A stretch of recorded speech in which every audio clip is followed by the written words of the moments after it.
네, 반갑습니다. 네, 우리 같이 인사하시죠. 잘 오셨습니다. 네, 명절 잘 보내셨나요? 네.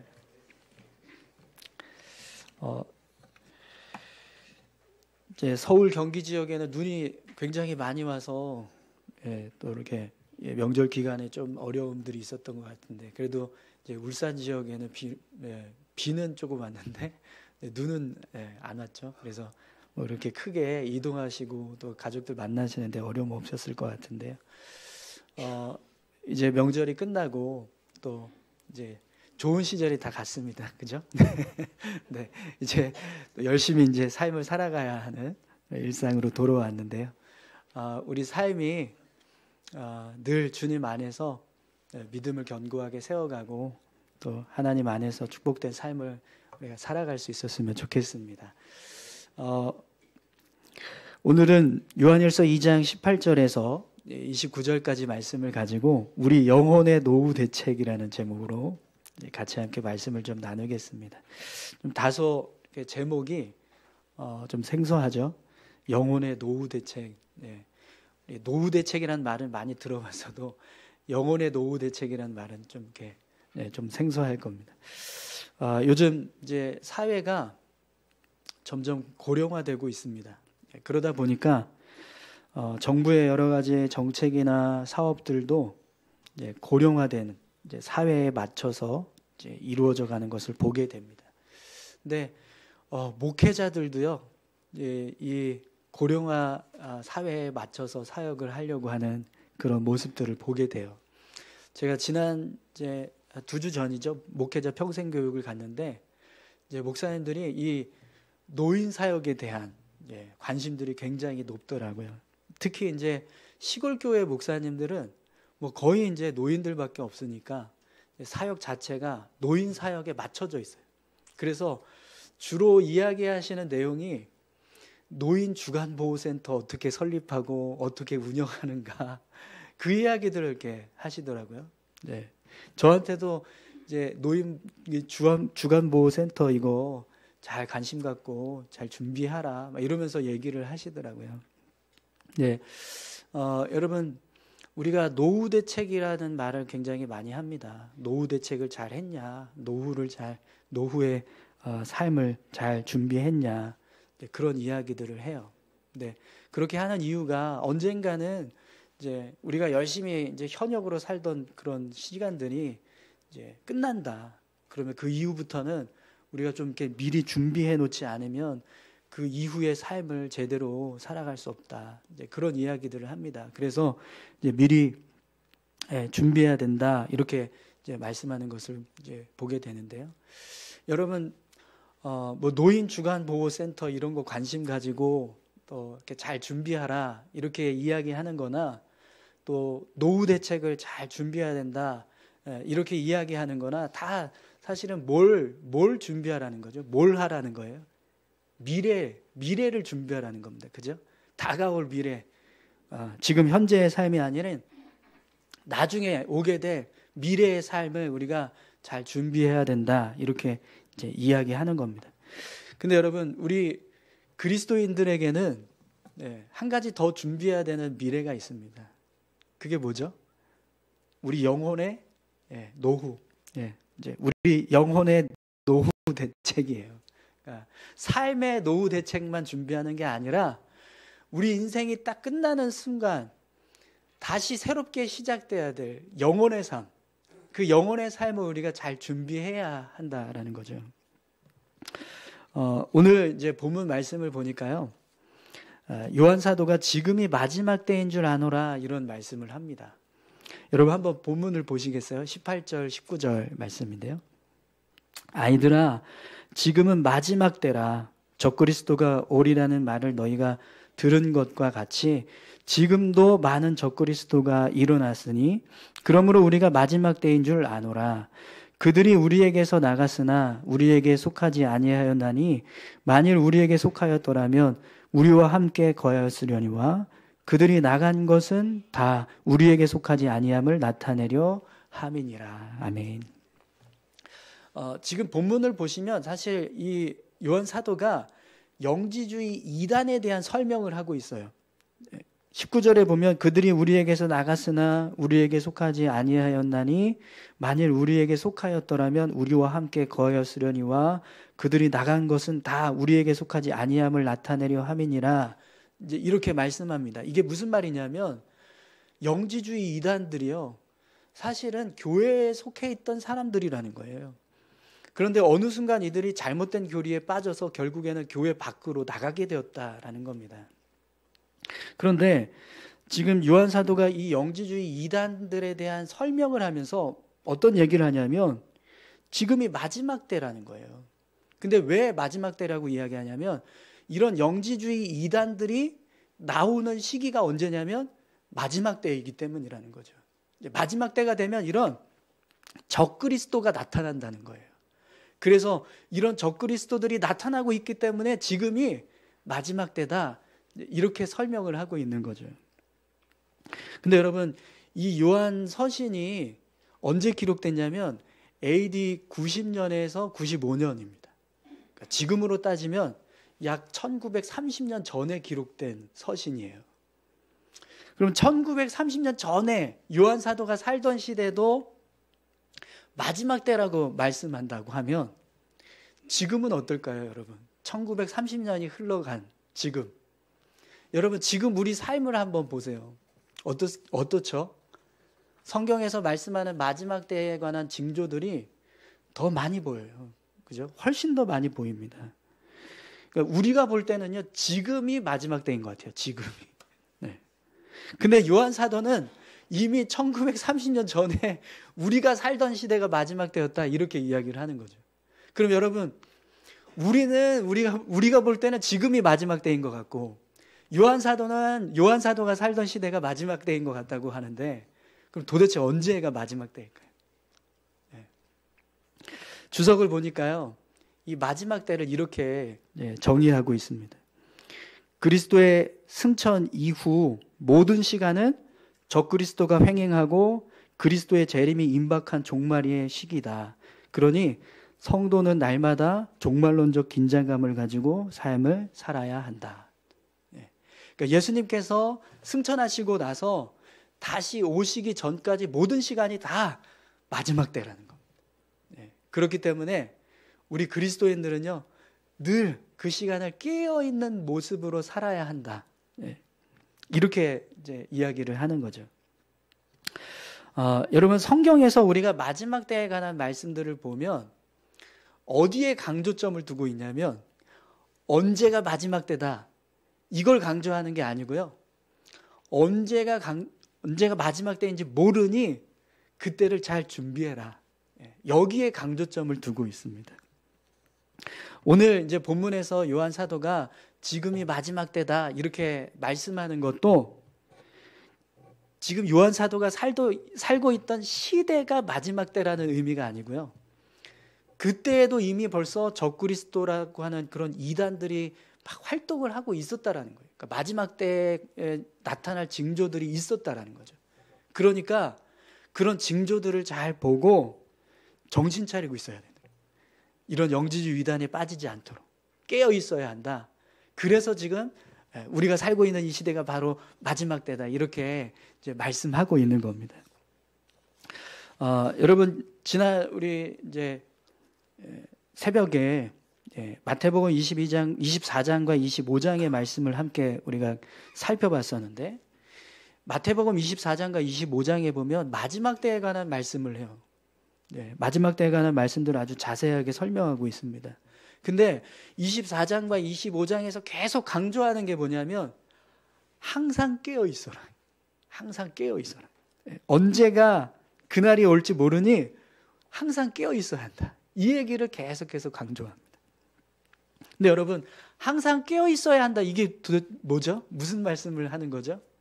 우리 영혼을 잘 준비해야 된다는 거예요. 내가 주님 앞에 서는 그 날을 잘 준비해야 한다라는 거예요.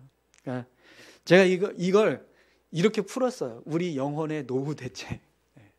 그러니까 우리가 하나님 앞에 서는 그 날, 그 순간 우리가 어떻게 설 것인가, 그걸 우리가 잘 준비해야 한다라는 겁니다. 사랑하는 성도 여러분, 오늘 저와 여러분들이요, 그냥 인생의 노후만 잘 준비하시는 게 아니라 여러분들의 영혼의 노후도 잘 준비하실 수 있기를 축원합니다. 네. 우리는 분명히요, 우리 인생의 끝을 맞이하게 됩니다. 그러면 언젠가 하나님 앞에 우리가 서야 돼요. 근데 그때 우리가 어떤 모습으로 서게 될 것인가, 그걸 준비하는 기간은 지금입니다. 지금. 우리가 살아가고 있는 지금 이 순간. 이 순간 우리가 잘 준비하지 않으면 하나님 앞에 섰을 때요, 후회하는 순간이 온다는 거예요. 그렇기 때문에 정말 우리 영혼의 노후를 우리가 잘 좀 준비해야 될 줄로 믿습니다. 그럼 여러분, 우리 영혼의 노후를 준비한다는 게 뭘까요? 뭘 준비하는 게 영혼의 노후를 준비하는 걸까요? 오늘 이제 본문을 보시면 요한 사도가 이런 말씀을 합니다. 우리 20절에서 23절까지 말씀을 한번 볼까요? 너희는 거룩하신 자에게서 기름 부음을 받고 모든 것을 아느니라. 내가 너희에게 쓰는 것은 너희가 진리를 알지 못하기 때문이 아니라 알기 때문이요, 또 모든 거짓은 진리에서 나지 않기 때문이라. 거짓말하는 자가 누구냐? 예수께서 그리스도이심을 부인하는 자가 아니냐? 아버지와 아들을 부인하는 그가 적그리스도이니 아들을 부인하는 자에게는 또한 아버지가 없으되 아들을 시인하는 자에게는 아버지도 있느니라. 아멘. 여러분, 요한 사도가요, 이런 말씀을 하고 있어요. 21절에 보면 내가 너희에게 쓴 것은 너희가 진리를 알지 못하기 때문이 아니라 알기 때문이요, 또 모든 거짓은 진리에서 나지 않기 때문이라. 이게 무슨 말이냐면, 지금 이 글을 쓰고 있는 이유가 뭐냐면, 이 글을 읽고 있는 사람들이 요한 사도가 말하고 있는 것에 대한 진리를 알고 있기 때문이다. 그래서 내가 이 글을 쓰고 있다. 이렇게 이야기를 하고 있는 거죠. 여러분, 요한 사도가 왜 이런 말을 할까요? 혹시 미식축구 보신 적 있으세요? TV에서 미식축구 이렇게 경기하는 거 보신 적 있으십니까?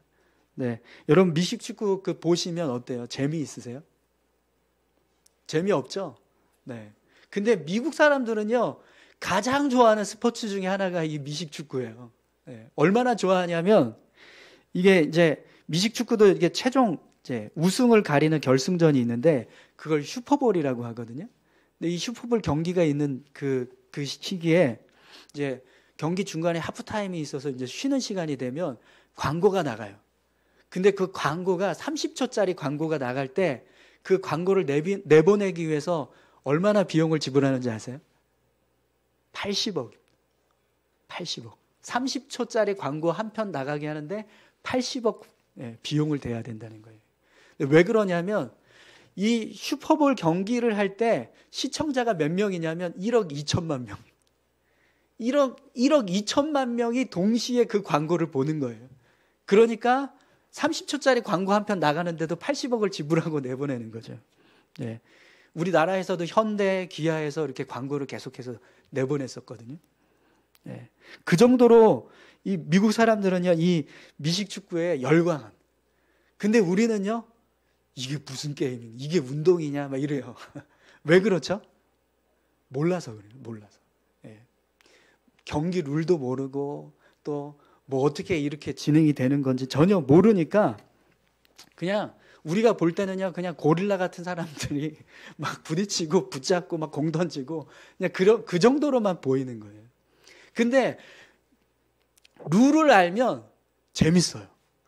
제가 한번 이렇게 보는데 옆에서 누가 이게 왜 그런지 아냐 이러면서 막 설명해 주는 거예요. 점수는 어떻게 놓고 경기는 어떻게 치르고 막 이걸 막 설명해서 보니까 너무 재밌는 거예요. 왜 이 미국 사람들이 왜 이렇게 여기에 열광하나 그게 이해가 되더라고요. 근데 여러분이 그걸 보면 어떠세요? 감흥이 없죠. 네. 모르니까 그래요. 모르니까. 근데 알면 재밌어요. 알면. 여러분, 지금 사도 요한이요, 내가 너희에게 쓴 것은 너희가 진리를 알지 못하기 때문이 아니라 알기 때문이요, 이렇게 말씀합니다. 예. 이렇게 말씀하는 이유가 있어요. 이 글을 읽고 있는 성도들이 지금 요한 사도가 말씀하고 있는 것에 대한 충분한 이해를 할 수 있는 지식과 지혜가 있다라는 거예요. 그래서 너희가 알기 때문에 내가 이 글을 쓰고 있다. 이렇게 말하는 거죠. 자, 그러면 이 글을 읽고 있는 사람들이 뭘 알고 있는가? 무엇을 아는 사람들인가? 20절에 보면 이런 말씀이 있습니다. 너희는 거룩하신 자에게서 기름 부음 받음을 받고 모든 것을 아느니라. 이 글을 읽고 있는 사람들이요, 거룩하신 자에게서 기름을 부어 모든 것을 알게 된 사람들이다. 이렇게 말씀합니다. 그럼 여러분, 거룩하신 자는 누구고 기름을 부어서 모든 것을 알게 되었다는 것은 뭘 알게 되었다는 걸까요? 여러분, 오늘 본문에서 거룩하신 자가 누구죠? 누구입니까? 네, 그냥 아시는 대로 한번 얘기해 보세요. 거룩한 자, 누구를 의미할까요? 하나님, 그죠? 뭐 예수 그리스도 다 됩니다. 네, 오늘 본문에서 성령님도 돼요. 네, 성령님이라고 해도 상관없습니다. 그러면 기름을 부어 모든 것을 알게 되었다라는 건 무슨 말씀일까요? 여러분, 하나님께서 기름을 부었다. 이게 무슨 뜻이죠? 성경에서 기름 부은다라고 하는 건 무슨 뜻이에요? 지혜를 부어주신다는 거잖아요. 하나님의 은혜가 부어지는 거. 그러면 하나님께서 우리에게 지혜를 부어주시고 은혜를 부어주셔서 알게 하시는 게 뭘까요? 예수 그리스도께서 하나님의 아들이시고 그분이 우리의 구원자가 되신다는 것을 아는 것. 그걸 말하는 겁니다. 여러분, 이해가 되세요? 표정을 보니까 전혀 이해가 안 되시는 거예요. 알아야 이게 감흥이 온다니까요. 아는 사람은 이게 거룩한 자가 못 알아면 하나님 기름 부어서 알게 된다. 이게 뭡니까? 그러면 성령께서 지혜 주셔서 예수 그리스도가 하나님의 아들이시라는 걸 아는 거. 이렇게 대답하는 거예요. 알면 지금 이 글을 읽고 있는 성도들도요. 그러니까 사도 요한이 말씀하고 있는 이 말씀이 무슨 뜻인지를 알고 있는 사람들. 예수 그리스도께서 하나님의 아들 되시고 우리의 구원자가 되신다는 사실을 알고 있으니까 이 글을 읽으면서 무슨 이야기를 하는지를 깨닫는 거예요. 근데 여러분, 오늘 말씀을 보면요, 어떤 사람들은 그걸 모르는 사람들, 부인하는 사람들이 있었어요. 그래서 22절, 23절에서 뭐라고 말씀합니까? 거짓말하는 자가 누구냐? 예수께서 그리스도이심을 부인하는 자가 아니냐? 아버지와 아들을 부인하는 그가 적그리스도니 아들을 부인하는 자에게는 또한 아버지가 없으되 아들을 시인하는 자에게는 아버지도 있느니라. 아멘. 어떤 사람들은 예수님께서 그리스도라는 것을 부인하는 사람들이 있었다라는 거예요. 근데 여러분, 지금 앞에서 사도 요한이 어떤 이야기를 하고 있었죠? 적그리스도가 나타나서 지금이 마지막 때다. 그러니까 우리가 깨어 있어야 한다. 이렇게 이야기했잖아요. 근데 지금 본문에서 적그리스도가 누구라고 말씀합니까? 예수님을 그리스도라고 인정하지 않는 사람, 부인하는 사람. 그 사람이 적그리스도라는 거예요. 그럼 여러분, 마지막 때에 깨어있는 사람은 어떤 사람인 거예요? 누가 깨어있는 사람인 거예요? 예수님을 그리스도라고 인정하는 사람. 아버지와 아들에 대해서 믿는 사람. 그 사람이 깨어있는 사람이라는 겁니다. 여러분, 우리 영혼의 노후를 대책한다는 것, 우리 영혼의 노후를 준비한다는 게 뭐냐면 예수님을 그리스도라고 고백하는 겁니다. 할렐루야. 네. 이해되시죠? 이해가 안 되세요? 네. 성경은 우리에게 아주 분명하게 말씀합니다. 요한복음 3장 16절. 하나님이 세상을 이처럼 사랑하사 독생자를 주셨으니 이는 저를 믿는 자마다 멸망치 않고 영생을 얻게 하려 하십니다. 예수님을 믿는 믿음의 고백이 있느냐 없느냐, 거기에 따라서 멸망하느냐 멸망하지 않느냐, 이게 결정된다는 거예요. 그러니까 우리 영혼의 노후를 준비한다. 우리 영혼의 노후 대책이 뭐냐? 예수님을 그리스도라고 고백하는 믿음을 갖는 것. 그게 우리 영혼의 노후 대책이라는 거죠. 예수님을 믿고 예수님께서 하나님의 아들이시고 우리를 구원하시기 위해서 이 땅에 오신 메시아 그리스도라는 사실을 믿는 자가 결국에는 멸망치 않고 영생을 얻게 된다라는 겁니다. 사랑하는 성도 여러분, 예수님을 구주로 영접하셨습니까? 그분이 우리 영혼을 구원하시는 구원자가 되신다는 것을 믿으십니까? 그 믿음을 갖는 게 여러분들의 영혼 노후 대책인 거예요.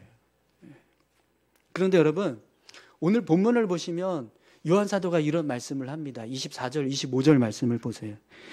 너희는 처음부터 들은 것을 너희 안에 거하게 하라. 처음부터 들은 것이 너희 안에 거하면 너희가 아들과 아버지 안에 거하리라. 그가 우리에게 약속하신 것은 이것이니 곧 영원한 생명이니라. 아멘. 처음부터 들은 것을 너희 안에 거하게 하라. 이 말씀은요, 예수님께서 그리스도라는 사실을 전하는 복음, 그 복음을 들었을 때 그 믿음을 너희 안에 계속해서 간직하라라는 거예요. 근데 여러분, 너희 안에 거하게 하라, 이 말씀 안에는요, 어떤 전제가 붙냐면 그 복음이 우리 안에 거하지 않을 수도 있다라는 거예요. 그렇기 때문에 그 복음이 너희 안에 거할 수 있게 하라라고 말씀하고 있는 거죠. 왜 이런 말씀을 하냐면, 여러분, 만약에 우리가요, 예수님을 믿는 믿음이 있어요. 그런데 오늘 본문에 보면 어떤 사람들이 나타났어요? 교회 안에 있던 사람들인데 잘못된 교리에 빠진 영지주의자들이 생겨났어요. 근데 그들이 우리에게도 잘못된 교리를 가르쳐서 우리가 영지주의 이단에 빠지게 된다고 생각을 해보세요. 그럼 어떻게 되는 거예요? 처음부터 들은 그 복음이 우리 안에 있게 하지 못한 사람이 되는 거예요. 그런 이단에 빠져서 내가 신앙을 잘못된 길로 빠지게 되었다. 그러면 결국 우리는요, 적그리스도가 되는 거예요. 하나님의 심판을 받는 적그리스도가 된다는 거죠. 여러분, 예수님을 믿고 영접하는 것이 우리 영혼의 노후 대책이라는 거 우리가 너무나 잘 압니다. 예수 믿어야 천국 간다는 거 우리가 너무나 잘 알아요. 그런데 왜 사도 요한이 그걸 잘 지켜라 이렇게 말씀합니까? 처음부터 들은 것을 너희 안에 거하게 하라. 왜 이렇게 말씀할까요? 깨어있지 않으면 우리가 들었던 그 복음, 우리가 믿었던 그 복음, 그 믿음 언제든지 흔들릴 수 있고 잃어버릴 수 있다라는 거예요. 깨질 수 있다. 그래서 여러분, 오늘 사도 요한은 26절, 27절에서 이렇게 말씀합니다. 너희를 미혹하는 자들에 관하여 내가 이것을 너희에게 썼노라. 너희는 주께 받은 바 기름 부음이 너희 안에 거하나니 아무도 너희를 가르칠 필요가 없고 오직 그의 기름 부음이 모든 것을 너희에게 가르치며 또 참되고 거짓이 없으니 너희를 가르치신 그대로 주 안에 거하라. 그대로 주 안에 거하라. 여러분, 성령께서 여러분들에게 지혜 주셔서 예수님을 깨닫게 하시고 예수를 믿게 하셨던 그 믿음 안에 그대로 거하실 수 있기를 축원합니다. 사랑하는 성도 여러분, 예수님을 그리스도라고 고백하는 그 고백, 그분이 우리의 구원자가 되신다는 사실을 믿는 믿음, 그 믿음을 잘 지키십시오. 그 믿음을 정말 견고하게 잘 지켜가시기를 소망합니다. 어떤 유혹이 와도, 어떤 시험이 와도, 어떤 이단들이 우리를 미혹해도 넘어지지 않고 그 믿음을 견고하게 끝까지 잘 지켜가셨을 때, 그때 그 모습이요, 결국에는 영원한 생명을 얻는 영혼의 노후 대책이 되는 겁니다. 내 안에 예수님께서 그리스도라고 하는 고백을 하고 어떤 유혹과 시험에도 흔들리지 않고 그 믿음을 굳건하게 붙잡고 살아갈 때 결국 우리 영혼이요, 노후 대책을 준비하는 거예요.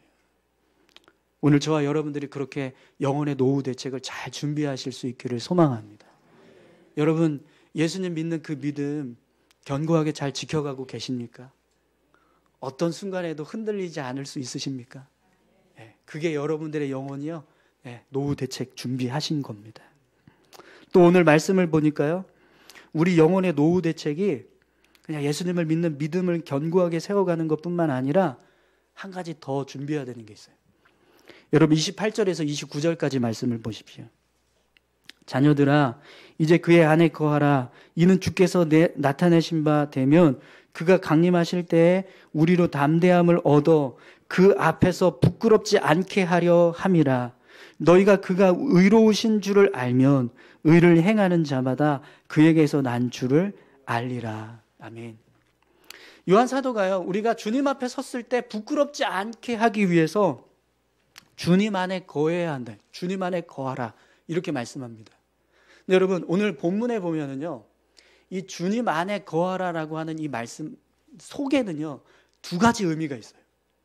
하나는 예수님을 믿는 믿음 안에 거하라라는 뜻이 있고요. 또 하나는 주님과 함께 동행하는 삶을 살아라. 이런 의미도 같이 함께 담겨져 있어요. 그러면 지금 28절에서 사도 요한이 주님 안에 거하라라고 하는 이 말씀을 할 때는 어떤 의미를 담고 말씀하는 걸까요? 첫 번째일까요? 두 번째일까요? 이걸 알아야 이걸 좀 이렇게 대답할. 네. 감이 딱 오셔야죠. 지금 29절, 28절, 29절 딱 보면 감이 딱 오시지 않으세요? 두 번째 의미. 두 번째 의미. 28절에서 말하는 주님 안에 거하라라는 말씀은요, 너희가 주님 앞에 섰을 때 부끄럽지 않도록 주님과 함께 동행하는 삶을 살아라. 이렇게 말씀하는 겁니다. 여러분, 우리 영혼의 노후를 준비한다는 건요, 결국 뭘 준비하는 겁니까? 우리가 하나님 앞에 서는 순간을 준비하는 거잖아요. 근데 여러분, 하나님 앞에 섰을 때 우리가 어떤 모습으로 서야 할까요? 부끄럽지 않은 모습으로 서야 합니다. 근데 여러분, 마태복음 25장에 보면 양과 염소 비유가 나오거든요. 하나님께서 양과 염소를 이렇게 구분을 하세요. 그런데 양도 그렇고 염소도 그렇고 막 의아해요. 도대체 우리가 언제 그렇게 했냐고, 우리가 언제 그렇게 하지 않았냐고 막 이렇게 물어요. 그러니까 하나님께서 양과 염소 각각 뭐라고 말씀하시냐면, 마태복음 25장 40절입니다. 임금이 대답하여 이르시되 내가 진실로 너희에게 이르노니 너희가 여기 내 형제 중에 지극히 작은 자 하나에게 한 것이 곧 내게 한 것이니라. 이게 양에게 하신 말씀이에요. 염소에게도 뭐라고 말씀하셨냐면 마태복음 25장 45절입니다. 이에 임금이 대답하여 이르시되 내가 진실로 너희에게 이르노니 이 지극히 작은 자 하나에게 하지 아니한 것이 곧 내게 하지 아니한 것이니라. 염소에게 하신 말씀입니다.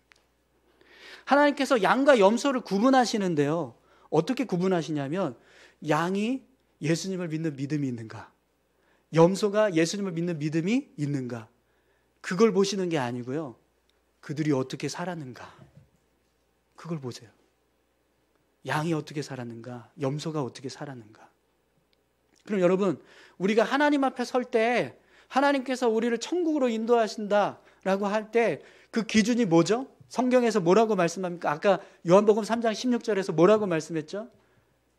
그를 영접하는 자라고 했잖아요. 예수님 믿는 사람.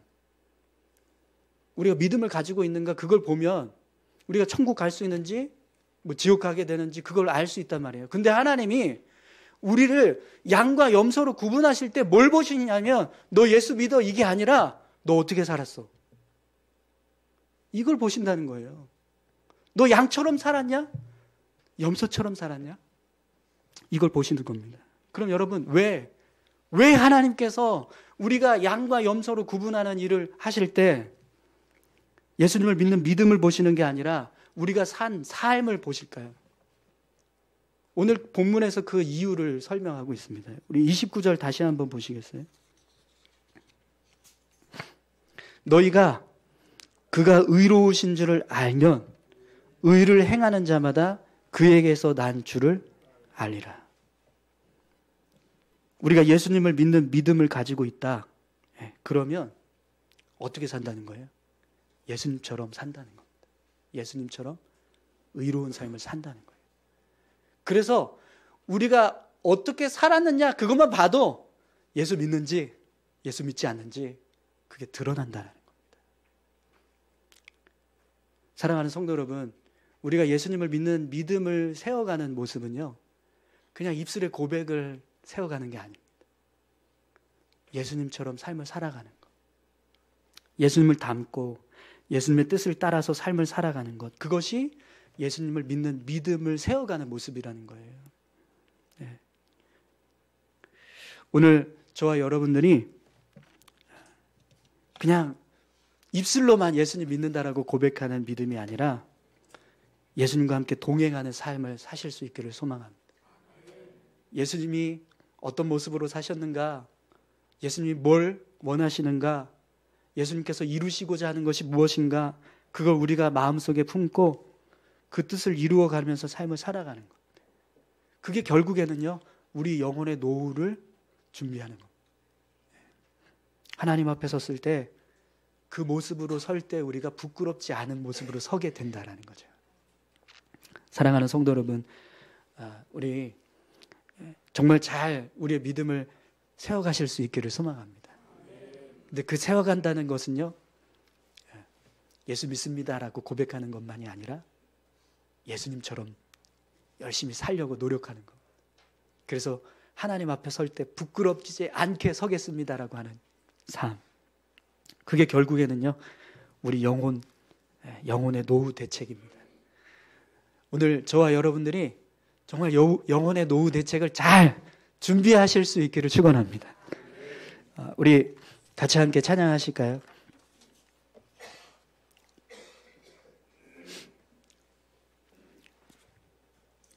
내 영혼은 안전합니다라는 찬양인데요.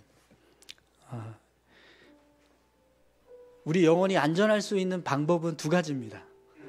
예수님 안에 거하는 것, 그리고 예수님과 함께 동행하는 것. 그러면 뭘 해도 안전합니다. 우리 이 찬양에 나오는 가사처럼 우리가 주님 안에서 정말 우리의 영혼이 안전한 모습, 견고한 모습으로 설 수 있도록 우리를 인도해 주십시오. 우리 같이 함께 이렇게 믿음으로 고백하셨으면 좋겠습니다.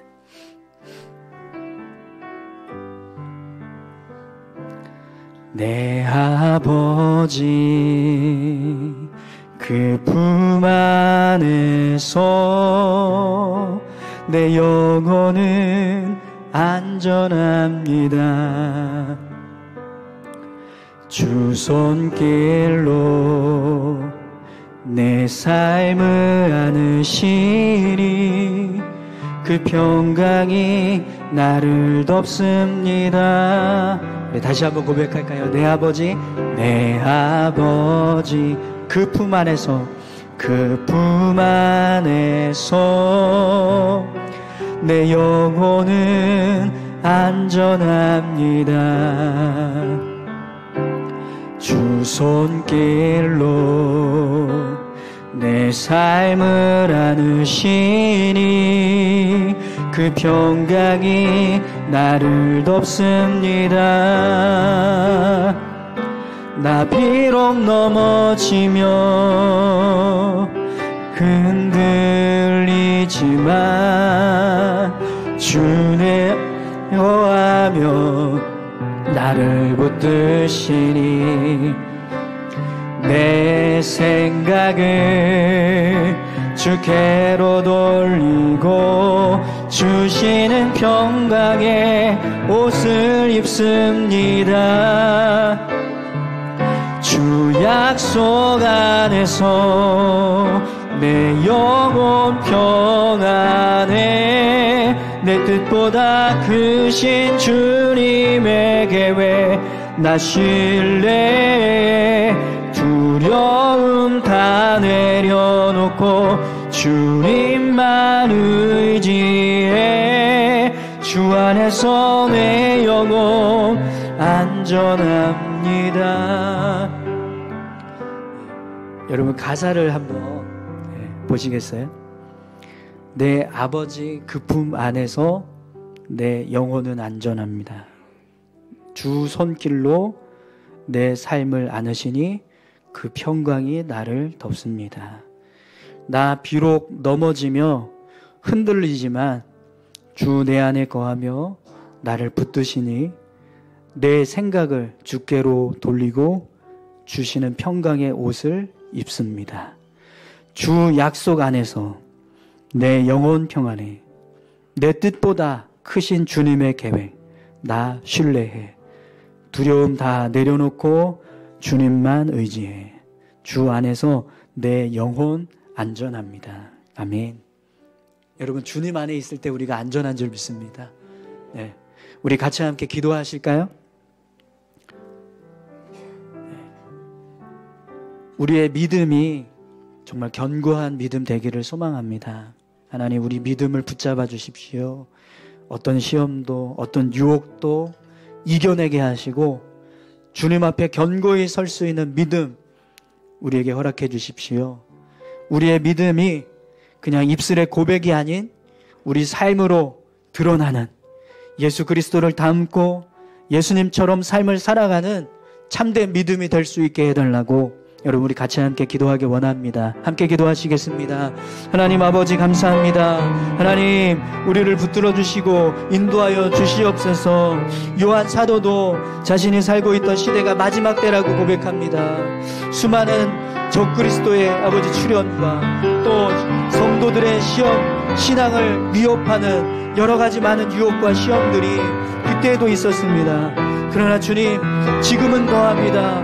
우리가 살고 있는 이 시대는 더 많은 유혹과 시험이 있습니다. 아버지 하나님, 이런 모든 시험과 유혹 앞에서도 우리의 믿음이 흔들리지 않고 견고하게 설 수 있도록 인도하여 주시옵소서. 예수 그리스도를 믿는 믿음, 그 믿음을 굳건하게 지켜가는 우리 모두가 되게 도와주시옵소서. 아버지 하나님, 오늘 요한 사도는 우리에게 한 가지를 더 말씀합니다.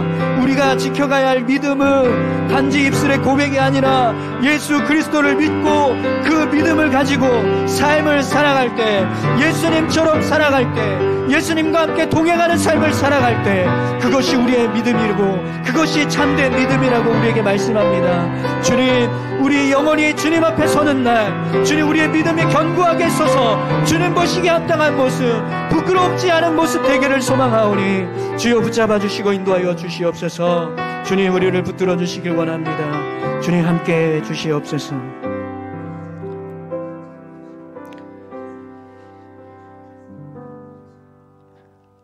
하나님 아버지 감사합니다. 오늘 권사회와 여전도 연합회가 함께 헌신 예배를 드렸습니다. 하나님, 우리 권사님들, 또 우리 여전도에 속한 모든 성도들이 정말 견고한 믿음을 세워갈 수 있게 주님 도와주십시오. 오늘 말씀하신 것처럼 우리의 믿음이 그냥 입술의 고백이 아니라 예수님 닮고 예수님처럼 삶을 살아가는 것임을 하나님 기억하게 하셔서 올 한 해 정말 우리의 삶이 예수님과 함께 동행하는 삶, 또 예수님처럼 삶을 살아가는 삶 되게 하셔서 하나님께 영광 올려드리는 복된 삶이 될 수 있도록 주님 인도하여 주시옵소서. 함께 예배하는 우리 모두에게도 동일한 은혜를 부어주시고 동일한 믿음으로 삶을 살아갈 수 있도록 축복하여 주옵소서. 감사드립니다. 예수님의 이름으로 기도합니다.